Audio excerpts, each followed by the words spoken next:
সকালে অথবা বিকালের নাস্তায় রুটি, লুচি অথবা পরোটার সাথে বুটের ডালের এই রেসিপিটি কিন্তু খেতে ভীষণ ভালো লাগে। Hello viewers, welcome back to my YouTube channel. আজকে আমি খুবই মজাদার একটি বুটের ডালের তরকারি রেসিপি আপনাদের সাথে শেয়ার করব। খুব সহজে কিন্তু বুটের ডাল রান্না করা যায় এবং খেতে কিন্তু ভীষণই ভালো লাগে। তো সবাই তো কম বেশি রান্না করে থাকেন, কিন্তু আমি যেভাবে আজকে রান্না করেছি এভাবে যদি একবার রান্না করে দেখেন তাহলে কিন্তু দেখবেন যে এটা খেতে খুবই ভালো লাগছে এবং সবারই খুব ভালো লাগবে। তো বুটের ডাল রান্না করার জন্য এখানে আমি মেজারমেন্ট কাপের 1 কাপ পরিমাণ বুটের ডাল নিয়ে নিয়েছি। এরপরে এই ডাল খুব ভালোভাবে পানি দিয়ে ধুয়ে নিতে হবে।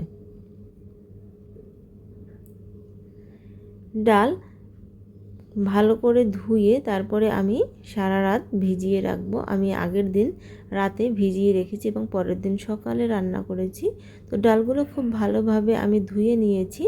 এরপরে পর্যাপ্ত পরিমাণ পানি দিয়ে ডাল আমি ভিজিয়ে রাখবো সারা রাতের জন্য, অথবা 5-6 ঘন্টা ভিজিয়ে রাখলেও হয়ে যাবে।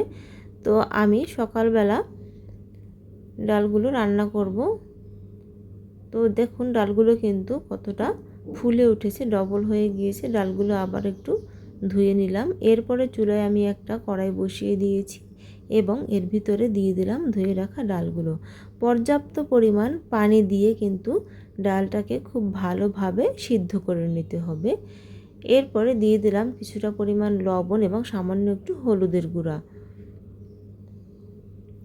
চুলার আঁচ প্রথমে হাই হিটে রেখে 5 মিনিট রান্না করে নেওয়ার পরে মিডিয়াম হিটে রেখে রান্না করে নিতে হবে, অর্থাৎ বুটের ডালটা সিদ্ধ করে নিতে হবে। বুটের ডাল সিদ্ধ হতে একটু বেশি সময় লাগে, 30 থেকে 35 মিনিট সময় লেগেছিল আমার এই ডালগুলো সিদ্ধ হতে।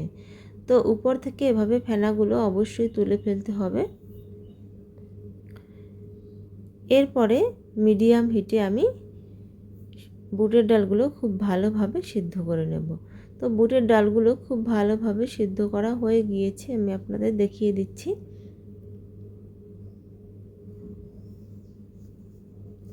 দেখুন একদম কিন্তু ডালগুলো খুব ভালোভাবে সিদ্ধ হয়ে গিয়েছে। এই পর্যায়ে আমি ডালগুলো নামিয়ে ছেঁকে নেব। এরপরে চুলায় কড়াই বসিয়ে দিয়েছি, পর্যাপ্ত পরিমাণে তেল দিয়ে দিয়েছি। এখানে 3 টেবিল চামচের মতো তেল হবে। একটি তেজপাতা, 3 টুকরা দারুচিনি, 3টি এলাচ, 3-4টি লবঙ্গ এবং 3-4টি গোলমরিচ দিয়ে দিয়েছি। এরপরে দিয়ে দিলাম হাফ চা চামচ গোটা পাঁচফোড়ন। একটু নেড়েচেড়ে ভেজে নিয়ে এর ভিতরে দিয়ে দিলাম 2টো মাঝারি সাইজের পেঁয়াজ কুচি। পেঁয়াজ কুচিটা একটু ভেজে নিতে হবে যতক্ষণ না এটি নরম হয়ে আসে। এরপরে এর ভিতরে দিয়ে দিলাম 1 চা চামচ আদা বাটা এবং 1 চা চামচ রসুন বাটা। আদা এবং রসুন বাটা দিয়ে একটু ভেজে নিতে হবে 1 মিনিটের মতো, যতক্ষণ না এর কাঁচা গন্ধটা চলে যায়। এরপরে এখানে আমি অ্যাড করছি গুঁড়ো মশলা, হাফ চা চামচেরও কিছুটা পরিমাণ কম হলুদ গুঁড়ো, হাফ চা চামচ মরিচ গুঁড়ো, হাফ চা চামচ জিরা গুঁড়ো এবং হাফ চা চামচ ধনিয়া গুঁড়ো আমি দিয়ে দিয়েছি। সামান্য একটু পানি দিয়েছি মশলাটা কষানোর জন্য, যাতে পুড়ে না যায়। এরপরে মশলাটা খুব ভালোভাবে কষিয়ে নেব। দিয়ে দিলাম স্বাদমতো লবণ।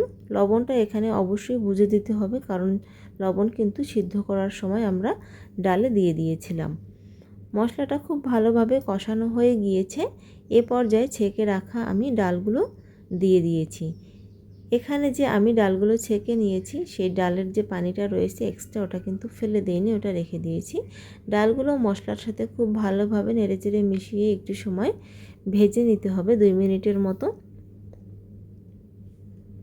তো ডালগুলো 2 মিনিটের মতো একটু মশলার সাথে কষিয়ে নিয়েছি। এরপরে ডালের যে পানিটা ছিল ওটা কিন্তু আমি দিয়ে দিলাম। এরপরে হাতা দিয়ে নেড়েচেড়ে মিশিয়ে বুঝে নিলাম যে আরও কতটুকু পানি লাগবে। আরও যতটুকু পানি দরকার ছিল ততটুকু আমি কিন্তু গরম পানি দিয়ে দিয়েছি। এখানে অবশ্যই গরম পানি দিতে হবে। 4-5টি কাঁচামরিচ দিয়ে দিলাম মাথায় একটু কেটে, যাতে খুব সুন্দর একটা ফ্লেভার বেরিয়ে আসে। এরপরে চুলার আঁচ মিডিয়ামে রেখে আমি রান্না করে নেব 7 থেকে 8 মিনিটের মতো।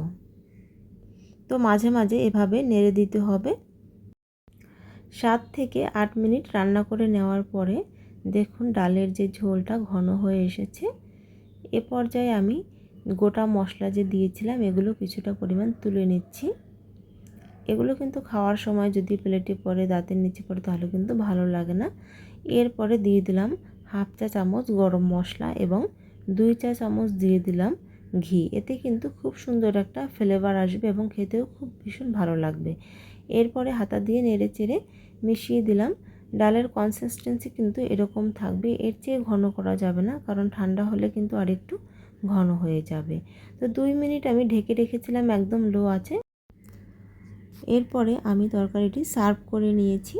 দেখুন কত সুন্দর হয়েছে, দেখতে যেমন ইয়ামি হয়েছে, খেতেও কিন্তু ভীষণ ভালো হয়েছিল। তো আমার এই বুটের ডাল রান্নার রেসিপিটি যদি আপনাদের ভালো লাগে তাহলে আমার ভিডিওতে একটা লাইক দিবেন এবং কমেন্ট করে জানাবেন এবং আমার পাশে থাকবেন। Thank you.